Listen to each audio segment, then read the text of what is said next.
Well, I hope everyone's doing well today. So today's topic is really related to men's health. So what I want to talk about is some health threats to men. Now, generally women, they tend to be healthier and live longer than men, and that's, for really a multitude of reasons that we'll kind of go through. But the reality of it is men, they suffer really from the top 15 causes of death.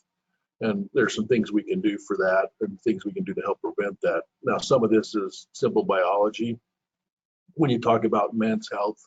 But that doesn't mean that it's just a given that you're going to suffer from these type of conditions. Well, for instance, one of the causes or threats to men's health is men don't visit the doctor. So whether it's pride or whatever, it's known that men do not seek health guidance or health preventative medicine in the same kind of pattern that women do. So the one thing that's important is see your doctor, because that usually happens is men delay it till they have lots of symptoms, and then often the problem is really significant, and there's very limited things that can be done. So preventative maintenance, preventative visits are very important. Lots of reasons or theories of why men do this or don't do this by seeing their doctor. But the reality of it is general health maintenance is something that's real important, and that can minimize your risk of developing illnesses or catching it early. So what are some of these things that are bad that we may get? Well, the first is cardiovascular disease. So according to the American Heart, more than 1 in 3 adult males basically have cardiovascular disease. Now, remember, when we talk about cardiovascular disease, we're talking about the hardening of the arteries or atherosclerosis. And one of the challenges is if it's not detected early, this basically can lead to severe and even fatal complications like heart attacks and stroke.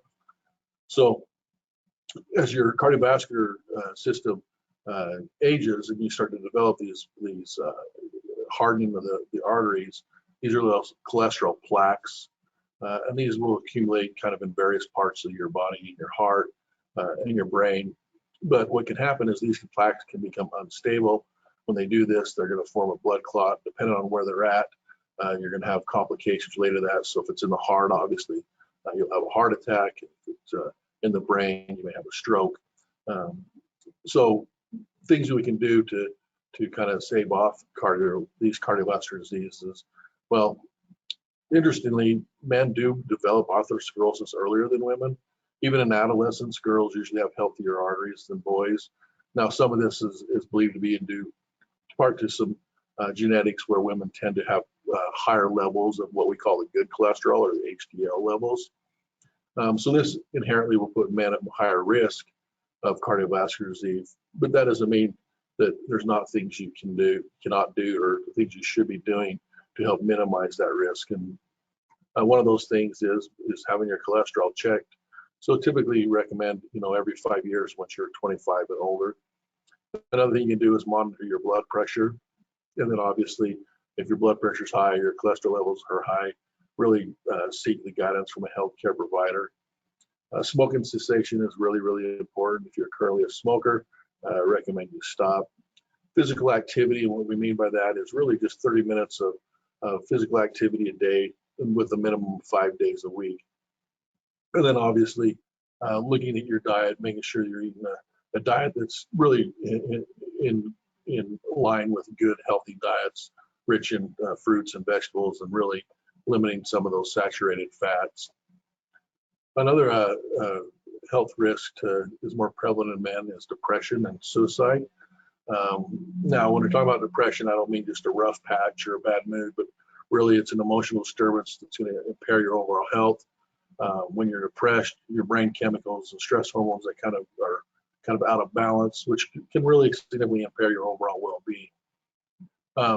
According to the National Institute of Health, about 6 million men suffer from depression disorders, and this includes suicidal thoughts every year. Now, some studies also show association of depression has been associated with a higher risk of heart disease in men. And the important thing is one of the challenges with men is usually they hide their feelings. They're less likely to seek help, and this usually results in a tragic outcome. So even though women attempt suicide more, men are more successful at actually being successful in taking their own lives. So it's important to understand that talking and therapy and things like that is real important. Now, when we're talking about men, it is of note, both the antidepressants and therapy are both work very well in men. So you really shouldn't hesitate in seeking help because there's things that can be done for this. So some tips really related to depression is basically seek help if you feel like you're suffering from depression. That also means open communication with close friends and families. Actually keeping a journal of your feelings can be therapeutic. And then regular physical activity has actually been shown beneficial in depression. So, if you think you're at risk or someone that you know of is at risk, you should call, a local emergency number if you feel it's a real imminent threat. You want to stay with these people. And then obviously if there's things that they can harm themselves with, you want to remove those things. But the important thing here is seeking help early on and not letting things just spiral out of control. The next kind of group of illnesses is respiratory diseases, including lung cancer and COPD. So often, things start with just what seems like a harmless cough, and this can lead basically to more life-threatening type problems such as cancers or COPD. And these things are obviously going to impair your quality of life. Well, the important thing is the American Heart or the American Lung Association said that the incidence of lung cancer is rising in men compared to decades ago. And really, lung cancer, it's really a devastating disease because it's usually a very aggressive cancer, spreads very early, even before it's really big enough to be seen on x-rays or show any symptoms. So at the time of diagnosis, it's usually advanced and really difficult to treat.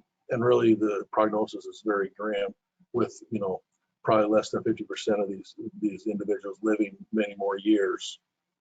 Now, there's occupational hazards like asbestos exposure, which are going to increase your risk of developing respiratory disease. But smoking is the leading cause of lung cancer. So the important thing here is when we're talking about your health and wellness is if you smoke, first of all, stop smoking. But also, if you've had a long history of smoking, meaning you smoked for 20 years or more, you really should be talking to your doctor about screening for lung cancer. There's things that we can do to screen to try to catch things early on. But the big thing is obviously to quit smoking. Another group of illnesses that affect men is basically prostate cancer. Obviously, women don't have a prostate, but the prostate is a gland that's part of the male genital system. And the problem with the prostate is you can develop cancer in it. In fact, prostate cancer is the second most common cancer in men, with 1 in 6 men diagnosed with it in a lifetime. And like any other cancer, early detection increases the survival rate. So again, if you have any risk factors, such as a family history of prostate cancer, there are some things that your doctor can do to screen for prostate cancer.